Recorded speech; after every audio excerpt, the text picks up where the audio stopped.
पहले फकीर ने अदब से घुटनों के बल खड़े होकर कहा, सुंदरी, अब ध्यान लगाकर सुनो कि मेरी आंख किस प्रकार गई और मैं क्यों फकीर बना। मैं एक बड़े बादशाह का बेटा था। बादशाह का भाई यानी मेरा चचा भी एक समीपवर्ती राज्य का स्वामी था। मेरे चचा का एक बेटा मेरी उम्र का था और दूसरी संतान एक पुत्री थी। मैं अपने पिता के आदेशानुसार प्रतिवर्ष अपने चचा के यहां जाया करता था और महीने 2 महीने वहां रहा करता था।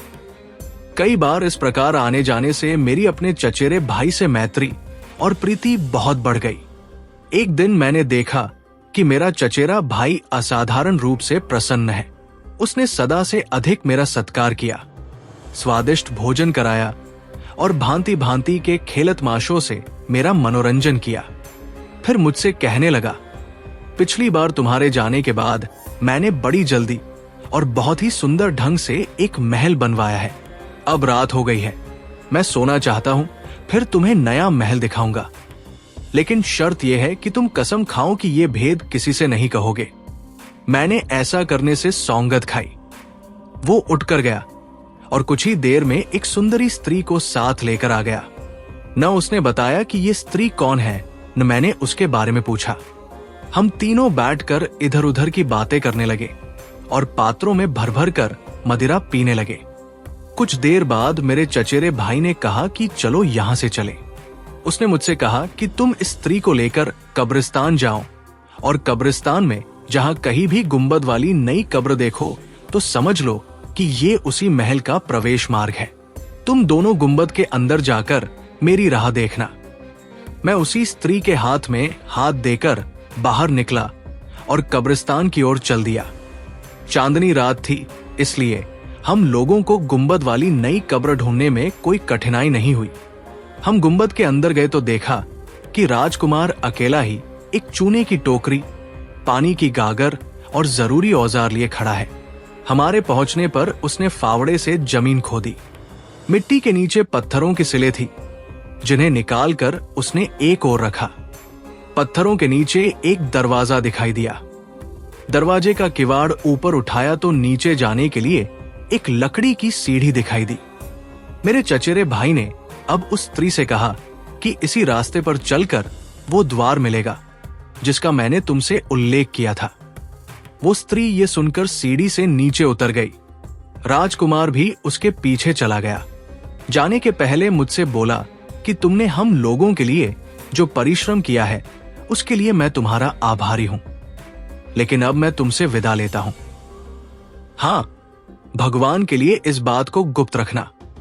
मैंने बहुत पूछा कि तुम कहां जा रहे और ये सब क्या हो रहा है, किंतु उसने कुछ न बताया। केवल इतना कहा कि दरवाजे पर मिट्टी डालकर भूमि समतल कर देना और जिस रास्ते से आए हो उसी से वापस चले जाना। विवशतः मैं दरवाजे पर मिट्टी डालकर अपने चचा के महल को वापस हुआ। मुझे नशा उतरने के बाद खुमार की दशा थी और मेरे सिर में पीड़ा हो रही थी, इसलिए मैं अपने कमरे में जाकर सो रहा। सुबह उठने पर रात के वृत्तांत का स्मरण करके मैं बड़ा चिंतित था और ये भी सोचता था कि मैंने रात को जो देखा वो स्वप्न था या सत्य था। मैंने एक सेवक से कहा कि तू जाकर देख कि मेरे भाई ने उठकर कपड़े बदले हैं या सो ही रहा है। उसने लौट कर बताया कि वे तो रात को अपने शयन कक्ष में थे ही नहीं और किसी को यह भी नहीं मालूम है कि वे कहां गए हैं। इसलिए उनके सेवक और संबंधी सबको बड़ी चिंता है और किसी की समझ में नहीं आ रहा है कि क्या करे। मुझे भी इस बात पर बड़ी चिंता हुई और मैं फिर कब्रिस्तान को गया। मैंने सारा दिन गुंबद वाली कब्र के खोजने में लगाया, किंतु वो कब्र नहीं मिली। इसी प्रकार 4 दिन तक मैं कब्रिस्तान जाकर अपने भाई की तलाश करता रहा, लेकिन उसका या उसके मकान का कुछ पता न चला। सुंदरियो, यहां यह बता देना भी आवश्यक है कि उन दिनों मेरा चचा यानी वहां का बादशाह कई दिन से राजधानी में नहीं था, क्योंकि वो शिकार पर गया था। उसकी वापसी में भी देर थी, इसलिए मैं अत्यंत व्याकुल हुआ।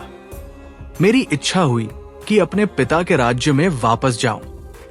मैंने मंत्री से कहा कि अब की बार मैं साधारण समय से अधिक यहां पर रहा और मेरे पिता को मेरी चिंता होगी, इसलिए मैं जा रहा हूं।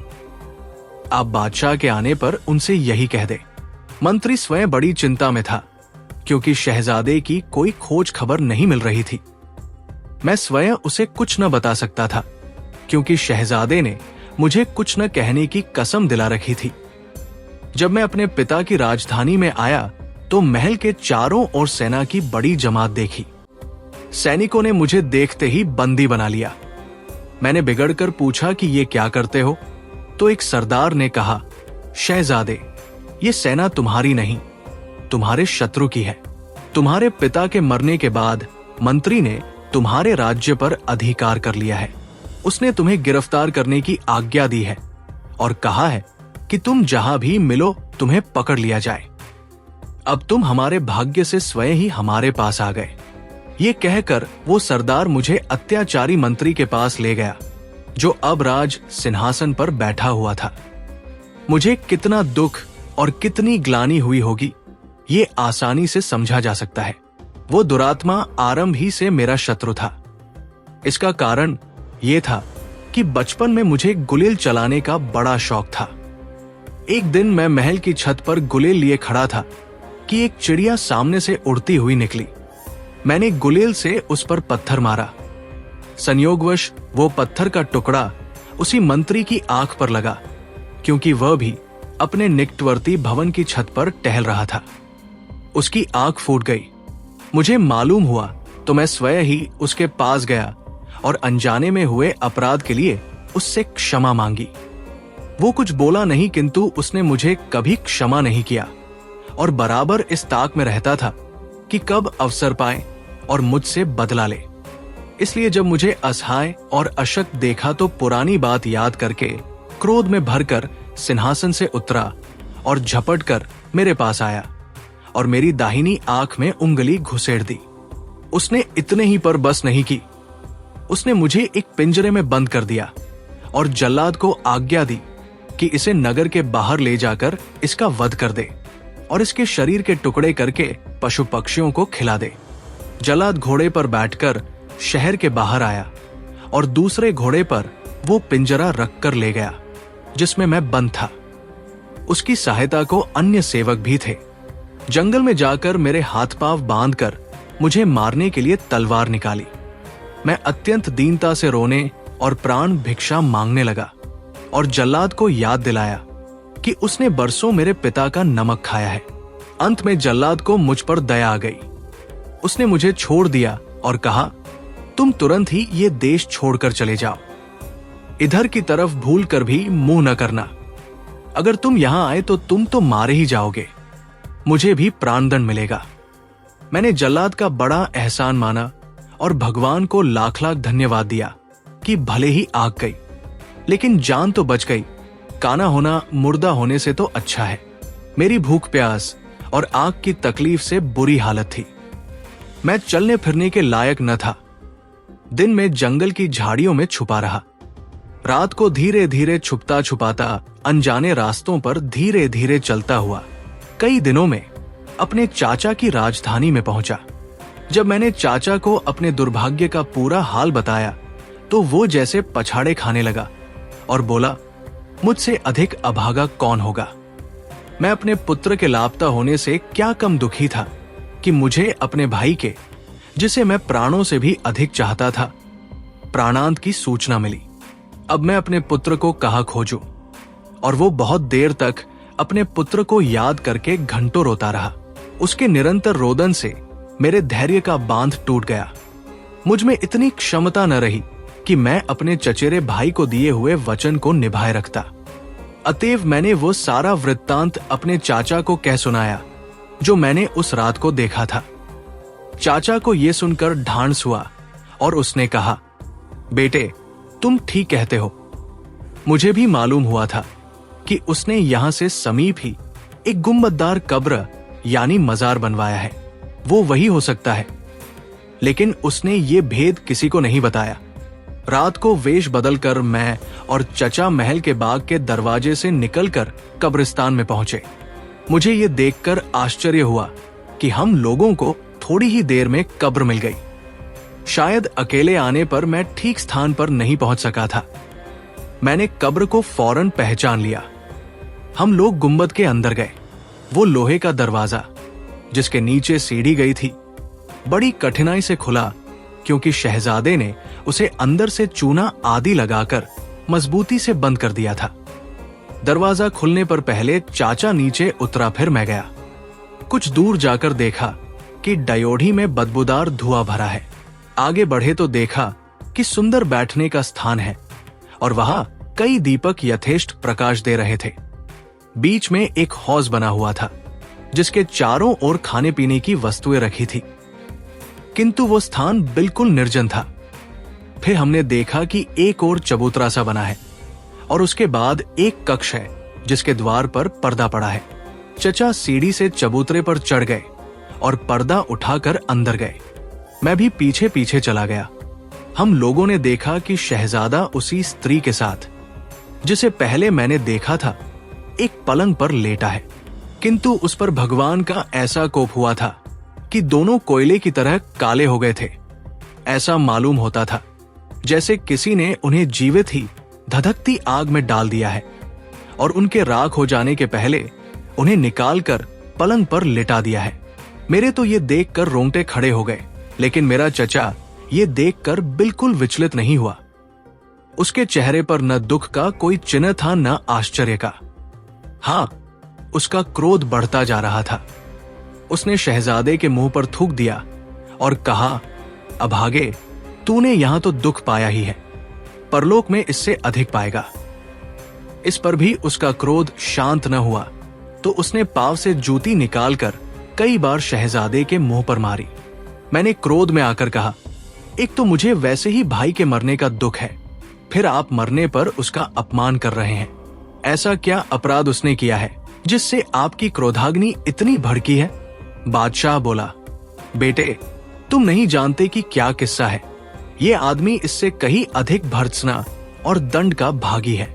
ये शहजादा बचपन ही से अपनी सगी बहन पर आसक्त था। जब दोनों छोटे थे तो मैंने बच्चा समझकर उनकी बातों पर कुछ ध्यान नहीं दिया, किंतु जब दोनों बड़े हो गए तब भी दोनों में घनिष्ठता रही, बल्कि बढ़ गई। अब मैंने उनके संबंध को रोकना चाहा।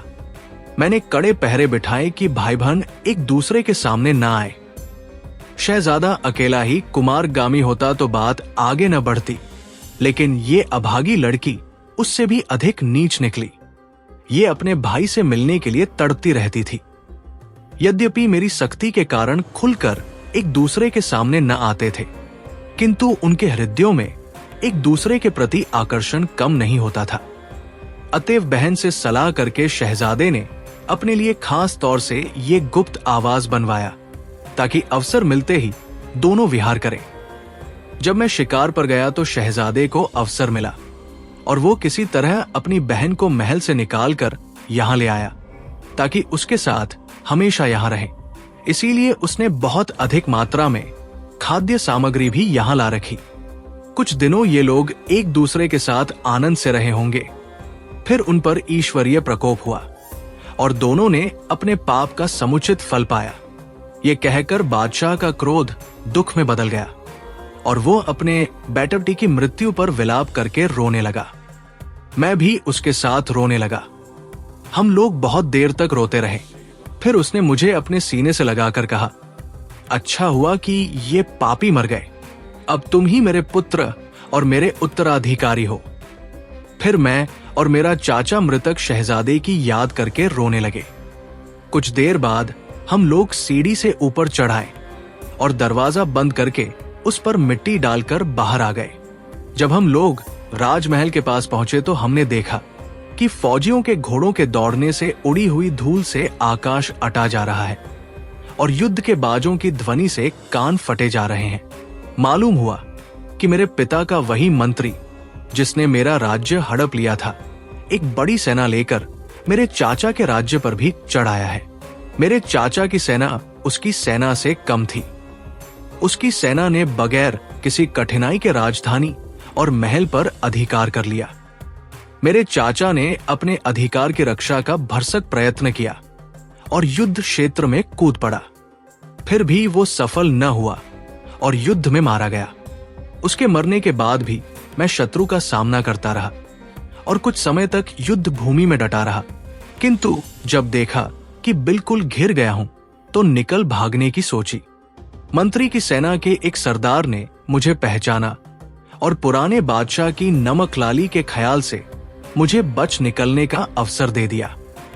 मैंने युद्ध भूमि से निकलकर पहला काम तो ये किया कि दाढ़ी मूंछे और भवे सफाचट करवा दी, ताकि दुश्मन मुझे पहचान न सके, और फकीर के कपड़े पहन लिए। फिर बड़े कष्ट उठाता हुआ अनजाने रास्तों से होकर अपने चाचा के राज्य के बाहर निकला। फिर कई नगरों में फकीर बनकर घूमता रहा।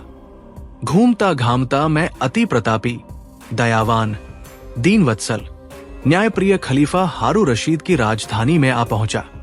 मेरा इरादा था कि मैं उदारमना खलीफा की सेवा में पहुंचकर अपनी व्यथा कथा सुनाऊं, किंतु जब इस नगर में पहुंचा तो शाम ढल चुकी थी। मैं इस चिंता में आगे बढ़ा कि कहीं ठिकाना मिले तो रात व्यतीत करने का प्रबंध करूं।